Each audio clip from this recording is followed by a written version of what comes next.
সকালে পিয়াকে নিয়ে একটি ভিডিও করেছিলাম, সেখানে অনেক কিছু কথা আমি বলিনি, তাই আবার একটা ভিডিও করতে বসলাম। অবশ্য করে আজকে মৌকে নিয়ে কথা বলবো এবং মৌয়ের যে শিফটিংটা সেটা নিয়ে অবশ্য করে কিছু কথা বলবো, আর পিয়াকে নিয়ে আরেকটু বলবো। পিয়ার উদ্ধোধনেস দেখে সত্যি আমি ভাবছি মানুষ পয়সা হলে কী না মনে করে, ধরাকে সরাগেন মনে করে। ওর ওই অ্যাটিটিউডগুলো দেখছিলে? কন্ট্রোভার্সি ক্রিয়েটারদের বলছি ভালো করে ভিডিও করবে। আমার ঘন্টা ফারাক পাত্তায় একজনকে কমেন্টে রিপ্লাই দিয়েছে, এই যে ও বললো না যে কি আমার আমার কি এত কিছু হয়েছে, তোমরা আমার কিচ্ছু করতে পারবে না, তোমরা আমার আমরা যদি তোমার কিচ্ছু করতেই চাইতাম ঠিক কিছু করতে পারতাম।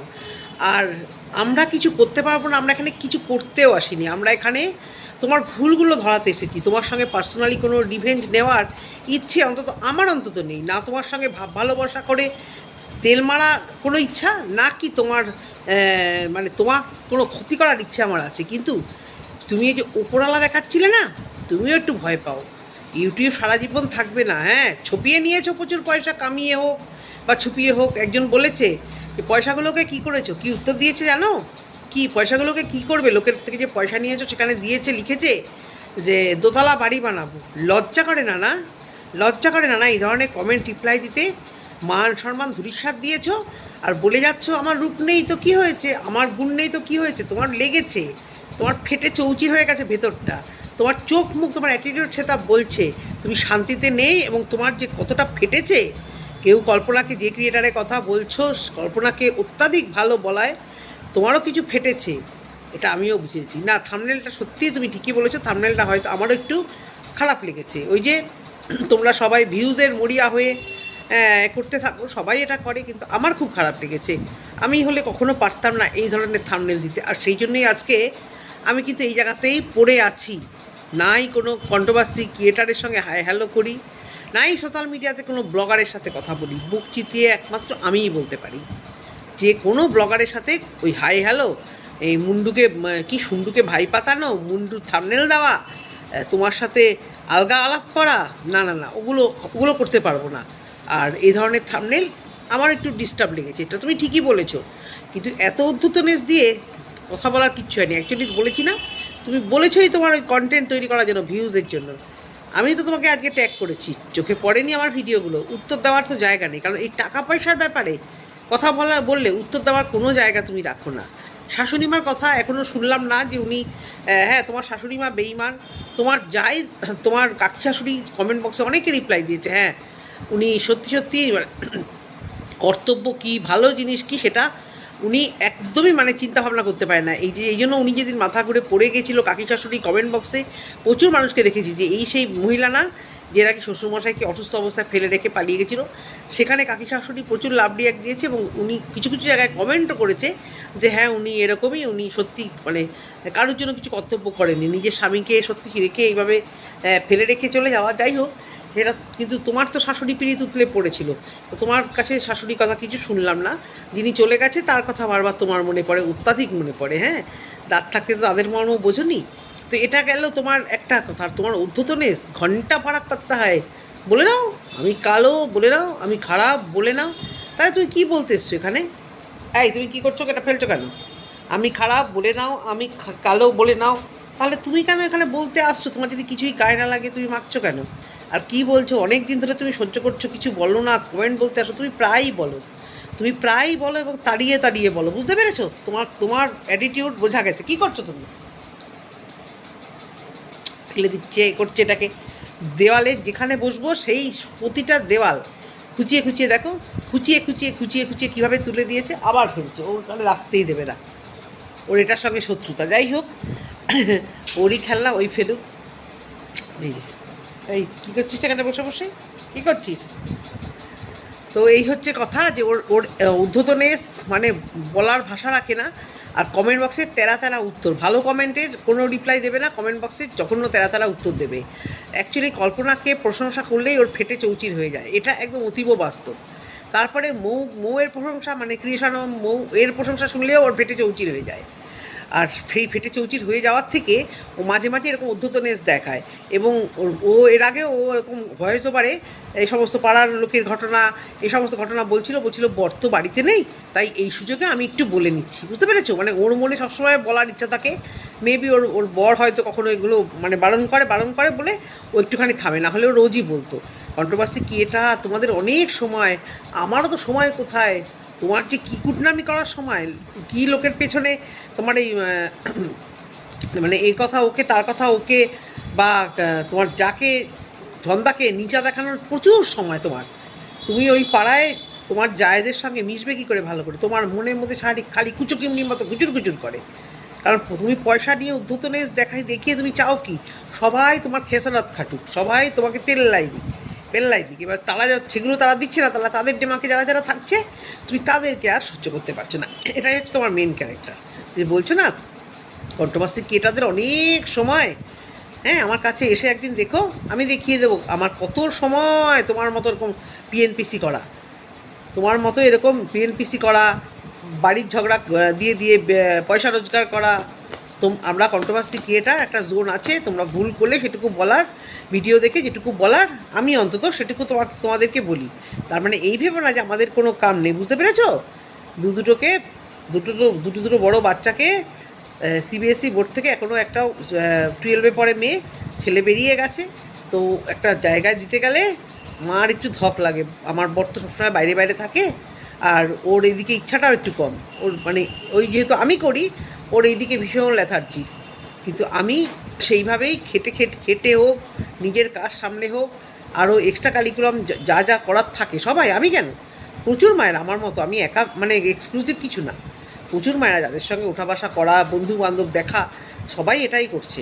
তোমাকে একজন চ্যালেঞ্জ করেছে, দুটো বাচ্চাকে মনের মতো মানুষ করে দেখাও, ওই রংচং সাজিয়ে অ্যাক্টিংয়ের ট্যালেন্ট না দেখিয়ে মানে যেগুলো সমাজে বলা যায় সেভাবে সেই জিনিস দেখাও। বড় বড় অভিনেত্রীদেরও না পেটে না সেই শিক্ষা দীক্ষা বেশিরভাগই আছে, বুঝলে? তারা অভিনয়ের সাথে সাথে সেই টাইপের শিক্ষা দীক্ষাটাও করে দাঁড়ায়। কল্পনার প্রতি হিংসায় যে পেটে তোমার কুচো চিংড়ি কামড়াচ্ছে না পিয়া, ওই কুচো কৃমির কামড়ানোর মতো তোমার যে ফেটে যাচ্ছে ভিতরটা, সেটার বহিঃপ্রকাশ কালকে তোমার ওই রকম রুডলি বিহেভিয়ার, বুঝতে পেরেছো?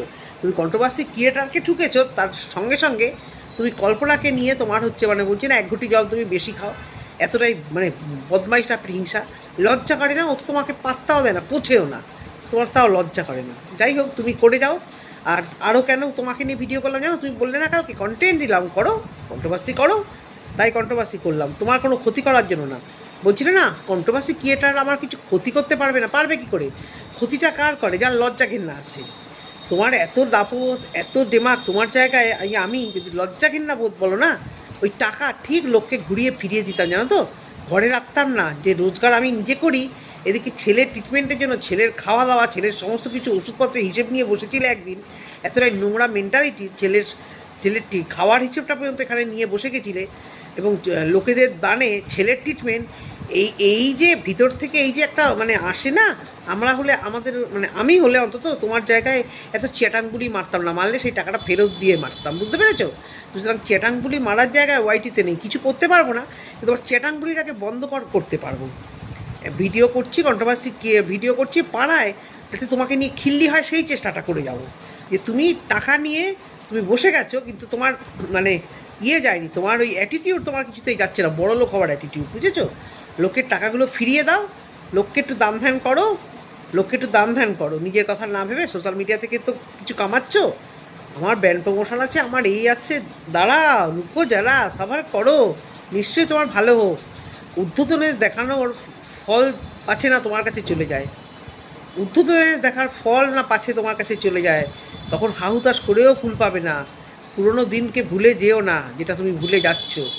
কিছু টাকার রোজগার করে পুরনো দিনকে তুমি ভুলে যেও না, বুঝতে পেরেছো? সমস্ত কিছু দেশে চেঞ্জ হয়ে গেছে, এক ঝটকা লাগবে না সোশ্যাল মিডিয়ার এই সমস্তগুলো বন্ধ করা। মানে ওই আর কি, সোশ্যাল মিডিয়া মানে যেরকম টিকটক উঠে গেছিলো, 2 দিন সময় লাগবে না, বুঝতে পেরেছো? তো এটুকুই বলার, তোমাকে নিয়ে এটুকুই বলার। বাদবাকি পার্টটা অবশ্য করে মৌকে নিয়ে।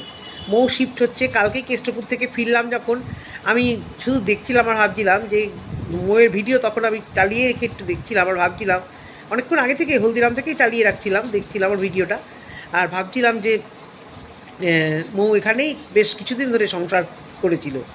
কিন্তু বারবার একই কথা, মৌ ভুল তোমার প্রচুর আছে। আর তোমার কমেন্ট বক্সে সবাই লেখে না তুমি কল্লোলকে চালনা করো, কি কোনো জায়গা থেকে যেন আমারও ভীষণ মনে হয় মানে তুমি যেহেতু এখানে একা থাকো, কল্লোল বাধ্য তোমার মতামত চলতে, এবং তোমার যে ভিতরে একটা কিছু হয় না, না পাওয়ার একটা ক্ষোভ, যে সত্যি কথা মানে ব্যবহার তোমার ভালো, কন্ট্রোভার্সি নোংরামোর মধ্যে তুমি কখনো পড়ো না, মানে কন্ট্রোভার্সি নোংরামো না, মানে তুমি কখনো এই বিতর্কিত বিষয় নিয়ে পড়ো না, আমি সেটা বলতে চেয়েছি। তো সেই জায়গা থেকে তোমার যে একটা উদ্ধত একটা মানে জেদ আছে, সেটা তোমার চোখ মুখ, সেটা হতে পারে তোমার ভিতরে সত্যি একটা না পাওয়ার যন্ত্রণা, সত্যি তোমার কষ্ট হতে পারে। তো সেখান থেকে আমার মনে হয় তোমার একটু না পাওয়ার চাওয়ার জেদ আছে। কল্লোলের সদ্য অপারেশন হয়েছে, কীভাবে লাগেজগুলো টানা হচ্ছে, আর কি প্ল্যানিংয়ে তোমরা 2 বছর থাকার মতো এত জিনিস কিনে নিলে, এত জানো তো। তোমাকে একটা কথা, তুমি তো কারো সত্যি সত্যি তুমি তোমার কিছু পার্সোনাল কাছের মানুষ, কন্ট্রোভার্সি ক্রিয়েটার বলো প্লাস কিছু ভিউয়ার্স বলো, তাদের কথা ছাড়া তুমি কারো কথা পাত্তা দাও না, এটা বাস্তব। মো আজকে রাগ করলে হয়তো রাগ করবে, তো তুমি এবং তোমরা তোমার একার ডিসিশন তো নয়, তোমরা ভিউয়ারদের কথা খুব একটা পাত্তা দাও না, মানে 2-1 জন ছাড়া, বুঝতে পেরেছো? তোমার এই যে কেষ্টপুরটা মারাত্মক ঘিঞ্চি জায়গা। আজকে ওই টুনিদিদার ভিডিও দেখছিলাম, কলকাতা থাকা বাসযোগ্য না, রে ছাড়ুন তো, কলকাতা বাসযোগ্য না।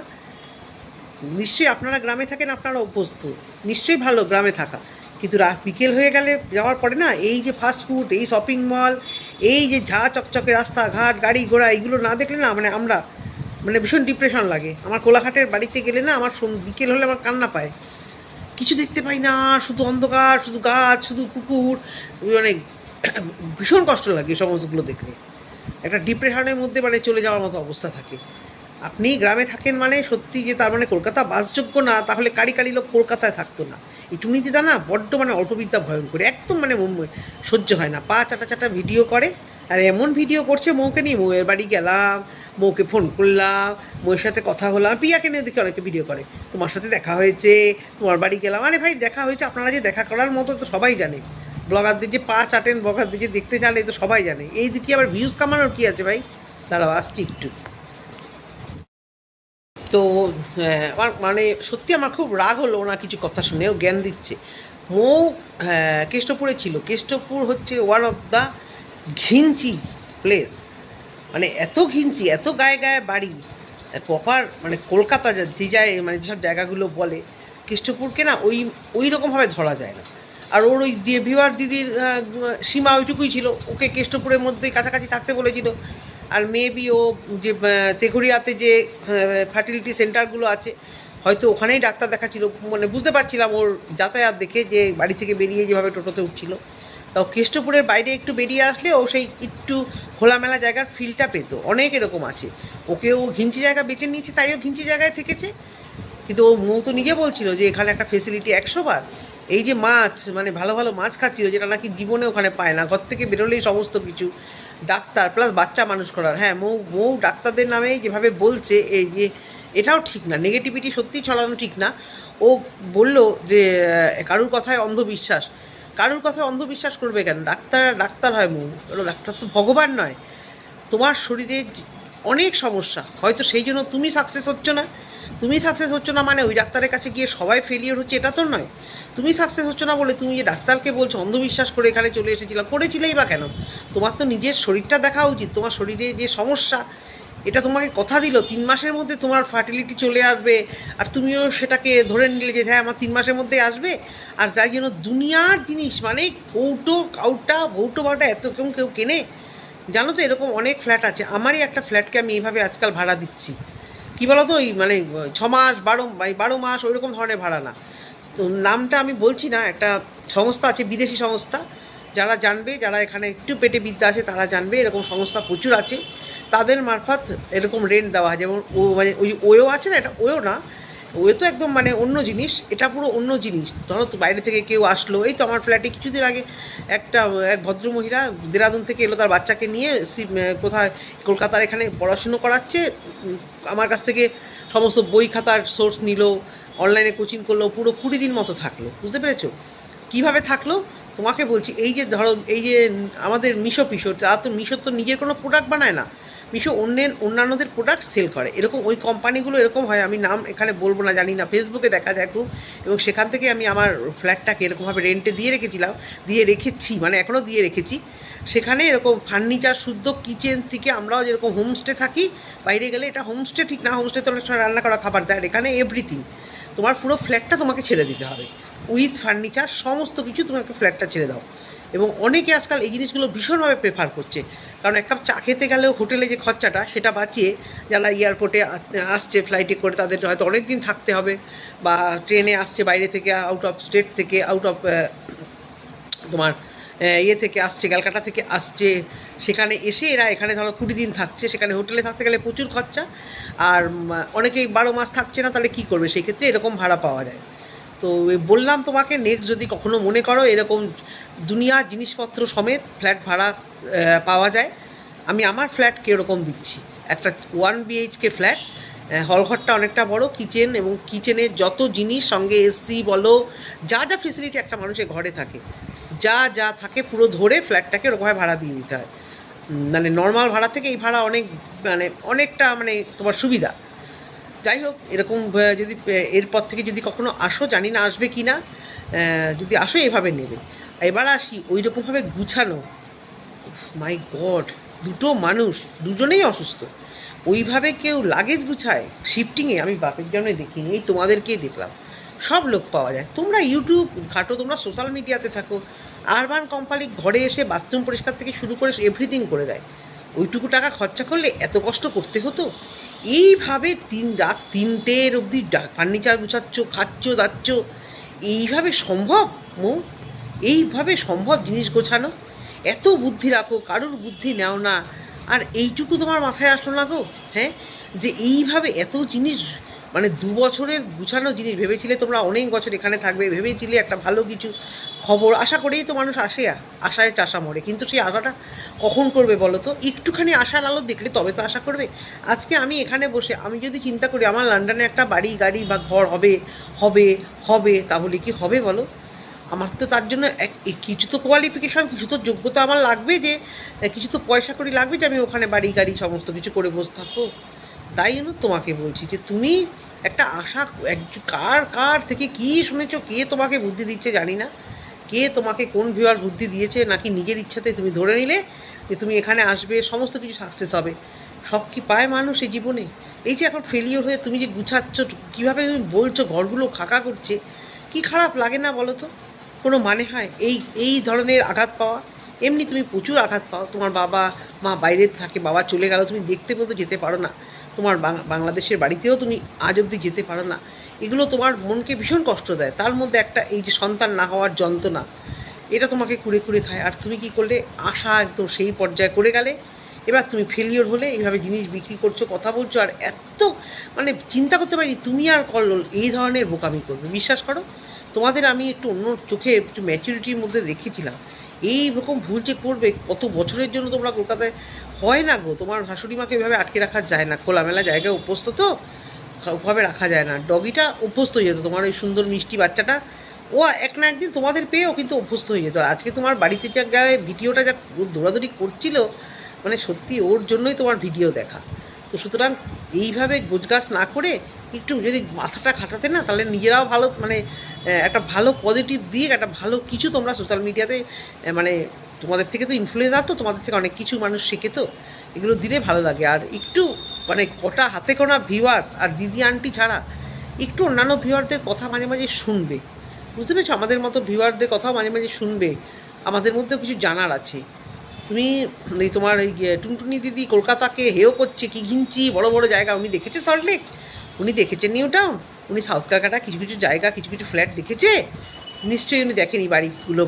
ওই বলে না অল্পবিদ্যা ভয়ঙ্করী, কখনো কখনো হয়তো এসে টুকটাক একটুখানি একদিনের জন্য ঘুরে গেছে, আর হয়তো মেবি ওনার মেয়ে যেখানে থাকে ওই হাওড়া ফাওড়া ভীষণ কিনছি, হাওড়ার কিছু কিছু জায়গা মারাত্মক কিনছি। আর তুমি বেছে নিয়েছিলে কেষ্টপুর জায়গাটাও ভীষণই, গ্রাম থেকে এসে তোমরা ওই মানে এত ঘিঞ্চি ফ্ল্যাটে, ওই গায়ের মধ্যে ওইটুকু সরু প্যাসেজ, ওখানে থাকাটা খুব মুশকিল। এরপরে যখন আসবে একটু চিন্তাভাবনা করে আসবে, নিঃশ্বাস নেওয়ার মতো অনেক সুন্দর জায়গা আছে, তাই বলি গুটি কয়েক আন্টি আর গুটি কয়েক ভিউয়ারদের বুদ্ধিটা নিয়েই জীবনে চলো, হয়তো লাভ হয়, কিন্তু অন্য কারো কথাও শুনবে। এইভাবে না কেটে জাস্ট আরবান কোম্পানি বুক করে দিতে, দিনের দিন 2 দিন 3 দিন ধরে ওরা প্যাকিং সুন্দর করে দিত, বা একটু পয়সা দিয়ে কাঠমিস্ত্রিদেরটা একটু কাছে, বা এরকম হয় কিছু কিছু জায়গা আছে, একটু গেলে একটু পয়সা করে একটু দিলে পার ডে, ওরা সমান তোমাদের সাথে সাথে তোমাদের জিনিসগুলো গুছিয়ে দিত। ও ভাবতে গায়ে কাটা দিচ্ছিল, যার জন্য ভিডিওটা করলাম যে এই পর্যায়ে জিনিস দুজনে মিলে গুছালো, যেখানে ছেলেটার 2 দিন আগে অপারেশন হয়েছে, কিভাবে জিনিস টানালো। এবার হার্নিয়া যদি হয়ে যায়, এইভাবে অপারেশনের পর জিনিস টানতে টানতে, জানি না। ভালো থেকো, সুস্থ থেকো, বাড়িতে গিয়ে এটুকুই বলার। ভিউয়ারদের, অন্যান্য ভিউয়ারদের কথাও, বুদ্ধিও একটু শোনো। ভিউয়ারটা তোমার ক্ষতি চায় না, ভালোর জন্যই তোমাকে বুদ্ধি দেয়, বুঝলে? সাবধানে থেকো, ভালো থেকো, টাটা।